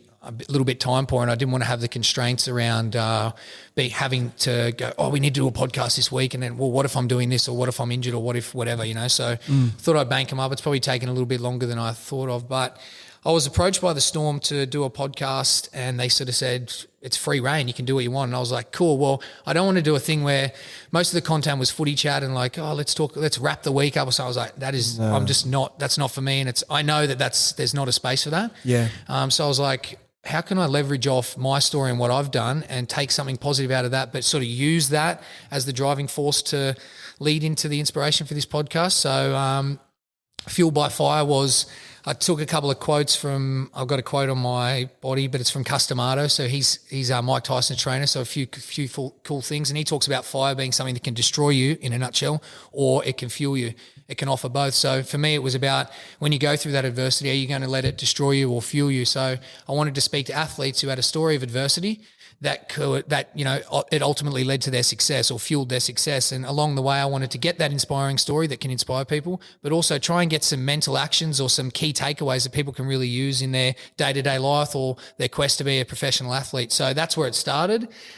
We've probably done about 6 or 7 athletes now, all with different stories, some of major adversity, some with just a really unique life path, and then some high performance people, whether that be coaches or the professional environment. So that's really what I'm trying to tap into, and I've been enjoying it, and I've been enjoying actually just exposing myself and being more vulnerable, more raw, more honest, and it's a really good feeling. It is a good feeling. It's really good. Who's your dream guest? Oh, dream guest. Bloody hell. I don't know who my dream guest would be. That's a tough one. If we talk about athletes in sport, someone that I'd like to talk to that's a little bit different, but I feel would be kind of cool. I like the Derek Rose story. Yeah. I'd love to sit down with him. But then I also think, I don't know how easy he would be to chat to and get that and get stuff out of. But there's some amazing people around the club, and I've had a couple of Storm guys on who've got some really cool journeys, a couple of AFL guys, and I'm just looking to... Who's the standout one in the Storm ones? Recently, Josh Adokar. Yeah.